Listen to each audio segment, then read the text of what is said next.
Antinomianism is a doctrine that rejects the necessity of moral laws or legalism, arguing against moral, religious, or social norms.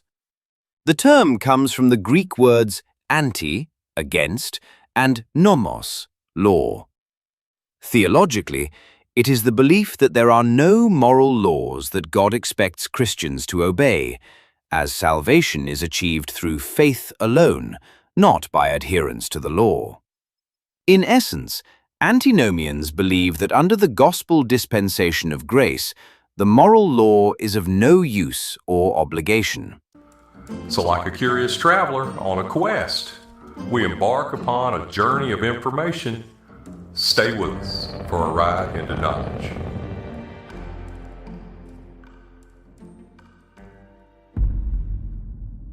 The Frankists, that's followers of Jacob Frank, practice antinomian rituals. They deliberately violated Jewish and Christian moral laws to achieve spiritual liberation. Frank addressed his followers. He said, "I came not to elevate your spirits, but to humiliate you to the bottom of the abyss, where you can get no lower, and where no man can rise from but his own forces. But only God can pull him with his mighty hand from that depth." Now, by abyss, he meant particularly sexual rituals. Jacob Frank taught that salvation required transgressing taboos, especially around sexuality, including adultery, incest, and ritual orgies. One documented 1756 ceremony involved followers placing a rabbi's wife naked in one of those covered litters for one person. They crowned her with a Torah crown, danced around her, and kissed her while calling her mezuzah. These acts were framed as sacred and meant to dismantle conventional morality and accelerate the Messianic age. They deliberately performed transgressions of religious and moral laws, believing these acts could hasten Messianic redemption. Now, these included ritualized orgies and sexual promiscuity, including father-daughter incest, which Frank promoted as a form of purification through sin. Also, they did what would be called desecration of Jewish customs, such as turning fast days, including Yom Kippur, into feast and violating dietary law days. These rituals were rooted in Sabbatean mysticism, where breaking divine laws were seen as spiritually transformative. Now, in 1756, Jacob Frank, an Ottoman Jew who had returned to the Poland of his birth, was discovered leading a group of fellow travelers in a suspect religious service. And at the request of the local rabbis, Polish authorities arrested them all. Jewish authorities contacted the bishop where the services had taken place and argued that since the rites of Frank's followers involved the practice of magic and immoral conduct, both Jews and Christians should condemn them and burn them at the stake. But the scheme backfired, as the Frankists took the opportunity to ally themselves with the church, presenting themselves as contra-Talmudists who believed in a triune God. As a Turkish subject, Frank was released and temporarily expelled to the Ottoman territories, but the others were found guilty of breaking numerous Jewish laws and prohibitions and were subject to a Jewish ban of excommunication. While they professed their adherence to everything that was commanded by God in the Old Testament, they asserted as well that the rabbis of the Old had introduced numerous lies and misconstructions in their interpretations of that holy book. To most Christians, they seemed to be members of a Jewish sect. To Jewish reformers, they formed a group of making an attempt to bring an end to the power of the rabbis. And to more traditional Jews, they were heretics to be suppressed.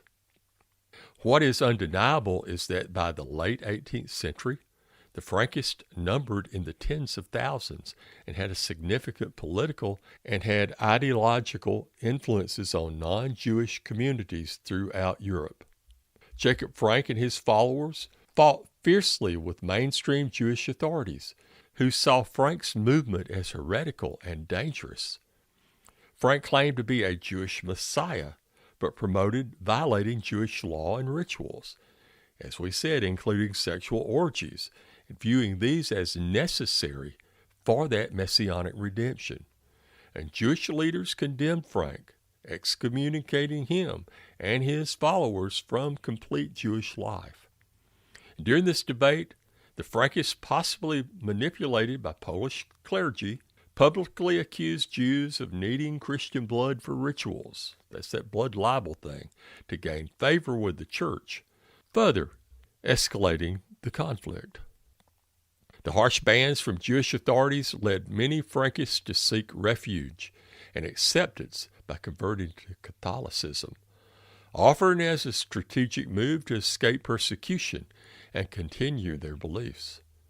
Frankists were part of the larger Sabbatean movement, which mainstream Judaism had already actively fought through bans and excommunication to protect Jewish communities from perceived threats to their faith.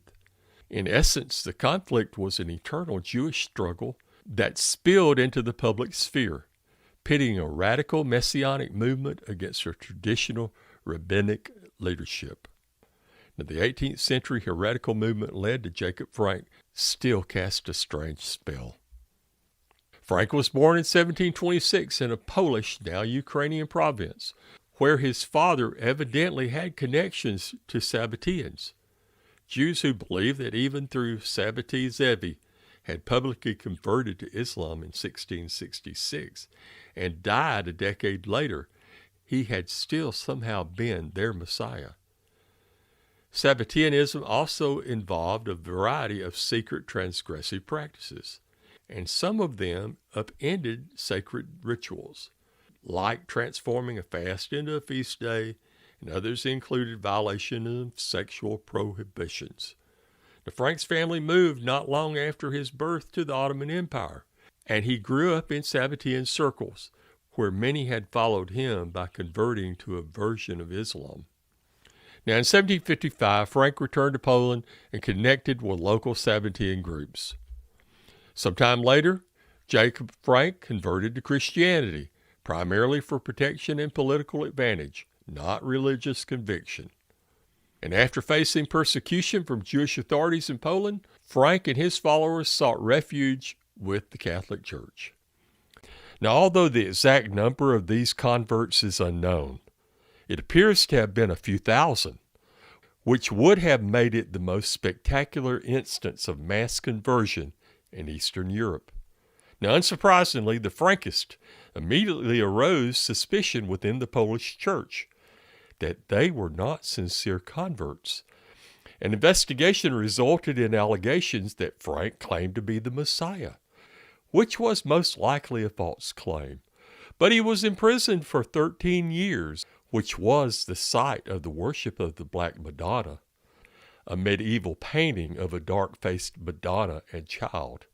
And under the influence of this cult, Frank came to identify his daughter Eva with both the Virgin Mary and with the Shekinah, the female divine presence. He called himself Big Brother and held that the brothers and sisters in his company were destined to have sexual relationships with heavenly entities. He called them the divine brothers and sisters. Now, this was part of Frank's religious materialism. The divine powers were to be brought down to earth. It was taught that the Messianic age had come, and that meant the Torah creation had now been replaced by the Torah emanation. And everything that had been prohibited was now permitted. And as often the case was with cults, sexual transgressions played a role. Now, for many researchers, Frank was a sexual libertine who slept with and even impregnates many of his female followers. The Sabbateans adopted a practice of sharing their wives and daughters with male house guests as well. And some historians have doubted such stories, arguing that it was enemies of the Frankists, like Rabbi Jacob Emden, who deliberately exaggerated Frankist rituals and turned them into stories of wanton debauchery. Now, after converting to Catholicism, Frank and his followers outwardly practiced Christianity while maintaining secret rituals.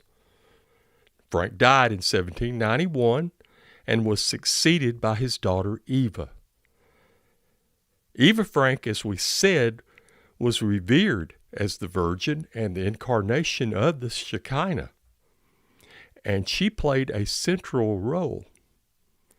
She heard confessions, ordered penances, including ritual lashings, and was venerated like a saint.